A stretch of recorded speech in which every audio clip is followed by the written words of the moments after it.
Oke, next kita lanjut soal yang nomor 2. Nah, nomor 2 itu diketahui Lee Suho bergerak lurus dari keadaan diam menurut persamaan xt sama dengan 4t kuadrat min 2t dengan x dalam meter dan t dalam sekon.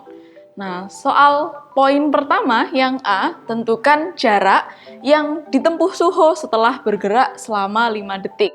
Nah, biasanya untuk soal kinematika, kita akan menjumpai soal dengan persamaan seperti ini. Nah, persamaan ini disebut sebagai persamaan kedudukan atau persamaan posisi. Nah, lalu bagaimana cara menentukan jaraknya? Nah, xt itu merupakan persamaan kedudukan dalam t. T itu berarti ketika t tertentu. Jadi menyatakan posisi benda atau sesuatu yang bergerak pada saat T tertentu. Nah, untuk mencari yang poin A, kita tinggal menggunakan persamaan ini saja, di mana karena diketahui xt sama dengan 4t kuadrat min 2t, dan yang ditanyakan adalah posisi atau jarak yang telah ditempuh Suho setelah bergerak selama 5 detik, maka t-nya ini kita tinggal ubah dengan mensubstitusikan nilai t sama dengan 5 detik. Sehingga yang kita cari adalah x ketika t-nya sama dengan 5. Nah, maka x5 ini nilainya berapa? Tinggal menggantikan t menjadi 5. Berarti ini 4 dikalikan 5 pangkat 2 min 2 kalikan 5. Seperti itu. Nah, 5 kuadrat 25, 25 kali 4 itu 100, 100 dikurangi 10, maka sama dengan 90 meter. Sehingga jarak yang ditempuh oleh Lee Suho setelah bergerak selama 5 detik itu adalah 90 meter. Seperti itu. Oke, bagaimana? Cukup jelas kan ya? Selanjutnya kita bahas soal poin kedua, poin B. Di situ yang ditanyakan adalah perpindahan yang dialami oleh Suho dari detik kedua sampai detik ke-8. Ingat kata-kata di sini. Ini ada perpindahan. Berarti kan selisih posisi akhir dengan posisi awalnya. Seperti itu ya. Nah, sehingga untuk mencari perpindahan, bagaimana caranya? Pertama, perhatikan dulu yang ditanyakan itu adalah perpindahan dari detik kedua hingga detik ke-8. Maka kita harus cari dulu posisinya Suho ketika detik kedua itu berapa dan ke-8 itu berapa. Kemudian baru kita cari selisihnya. Sehingga ketika ditanyakan perpindahan itu sebenarnya kita mencari X atau posisinya Suho ketika detik ke-8 dikurangi dengan X ketika detik ke-2. Seperti itu. Nah, pertama kita cari dulu X2-nya ya. Nah, X ketika detik kedua maka akan sama dengan persamaannya. Hati-hati, di situ ada 4 dikalikan 2 kuadrat dikurangi dengan 2 kali 2. Seperti itu. Nah, 2 kuadrat itu 4, 4 kali 4 16 ya. 16 dikurangi 4 maka akan sama dengan 12 meter. Oke, kemudian kita cari X ketika 8 detik. Maka ini akan sama dengan 4 dikalikan 8 kuadrat dikurangi dengan 2 kali 8. Berapa hasilnya? 8 kuadrat itu 64. 64 kali 4 berapa? Berarti kan 4 kali 4 itu 16 ya. 16, 1. Nah, 6 kali 4. 24. Jadi 256. Nah, 256 dikurangi dengan 16. Oh, maka jaraknya Suho ketika detik ke-8 itu berada di X sama dengan 240 meter. Seperti itu. Nah, sehingga untuk mencari perpindahannya, maka S akan sama dengan X8 dikurangi dengan X2. 240 dikurangi dengan 12. Maka akan menghasilkan berapa? 8, 2, 228 meter. Sehingga perpindahan yang dilalui Suho dari detik kedua hingga 8 itu adalah 228 meter. Seperti itu ya, 228 meter. Oke, selanjutnya kita lanjut untuk poin C. Di situ kita cari besar kecepatan sesaat yang dialami oleh Suho pada detik ketiga.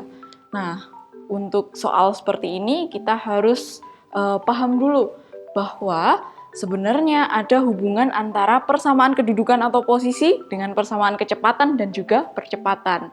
Nah, bagaimana hubungannya? Di sini coba akan saya jelaskan secara singkat bagaimana hubungan antara persamaan posisi X dengan persamaan kecepatan V dan juga persamaan percepatan. Nah, bagaimana hubungannya? Nah, kita lihat X, V dengan A. Jika di soal itu diketahui fungsi posisi atau kedudukan sementara kita ditanya bagaimana kecepatannya, maka yang pertama harus kita lakukan adalah perhatikan dulu X dengan V itu ada hubungannya, di mana ketika diketahui X dan ditanya V, maka V itu besarnya akan sama dengan turunan fungsi kedudukan atau posisi terhadap waktu, dx per dt. Nah, kemudian kalau ditanya lagi bagaimana percepatannya, maka fungsi percepatan itu bisa dicari melalui turunan fungsi kecepatan terhadap waktu. Jadi ketiganya ini saling berhubungan. Kalau dari X kita cari A, maka harus diturunkan dulu ke V, baru cari dulu A-nya. Seperti itu ya. Nah, kemudian sebaliknya, kalau kita ditanya fungsi posisi sementara yang diketahui adalah fungsi percepatan, maka dari A ke X itu kan naik ya. Jadi kita harus mengintegralkan persamaannya. Jadi dari A ke V dulu, kemudian V ke X. Di mana V itu akan sama dengan integral A dt, sedangkan X itu akan sama dengan integral V dt. Seperti itu ya. Nah, kemudian kita kembali ke soalnya. Nah, di soal ini kita ditanya besar kecepatan sesaat yang terjadi pada saat detik ketiga. Nah, maka kita cari dulu persamaan VT-nya. Nah, VT-nya akan sama dengan turunan dari X terhadap T. Nah, X sama dengan 4T kuadrat min 2T. Ketika diturunkan akan menjadi, kita turunkan pangkatnya. Yang semula T kuadrat, maka harus diturunkan jadi T pangkat 1. Nah, kemudian akibatnya bagaimana? Pangkat sebelumnya akan dikalikan dengan koefisien di depannya. Jadi 2 dikalikan 4. Maka akan menjadi 8T pangkat 1 minus, kemudian T yang belakang semula itu kan pangkat 1, T pangkat 1. Karena kita turunkan pangkatnya, itu menjadi T pangkat 0. Sesuatu yang dipangkatkan 0 itu akan sama dengan 1. Nah, maka ini min 2. Seperti itu ya. Jadi VT sama dengan 8T min 2. Ini merupakan persamaan kecepatan. Nah, yang ditanyakan adalah ketika detik ketiga. Maka ketika T sama dengan 3, maka V3 akan sama dengan 8 kali 3 min 2. Gitu ya. Nah, 8 kali 3, 24 min 2, maka 22 meter per sekon. Nah, ini merupakan besar kecepatan yang ditempuh Suho pada detik ke-3. Seperti itu. Bagaimana? Mudah kan ya? Kita perlu mengingat-ingat prinsip ini. Jadi hati-hati ya. Kita harus benar-benar paham hubungan antara X, V, dan juga A. Nah, selanjutnya coba soal yang D. Bagaimana jika kita ditanya besarnya percepatan pada detik ke-5?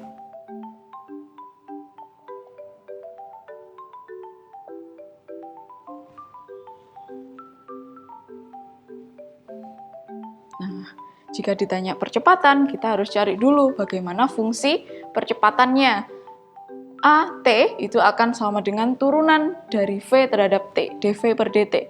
Kalau tadi kita punya VT-nya itu sama dengan 8T min 2, maka 8T min 2 itu jika diturunkan akan menjadi 8 T pangkat 0 atau 8 meter per sekon kuadrat. Nah, terus bagaimana? Kita nggak bisa memasukkan T sama dengan 5-nya dong ke persamaan. Nah, di sini ketika A itu sudah ketemu nilai saja, maka bisa disimpulkan bahwa selama geraknya, percepatannya itu bernilai konstan. Jadi dari detik ke 0 sampai detik ke N yang tak terhingga, percepatannya itu nilainya konstan, sama dengan 8 meter per sekon kuadrat. Seperti itu ya. Nah, bagaimana soal-soal tentang kinematika kali ini?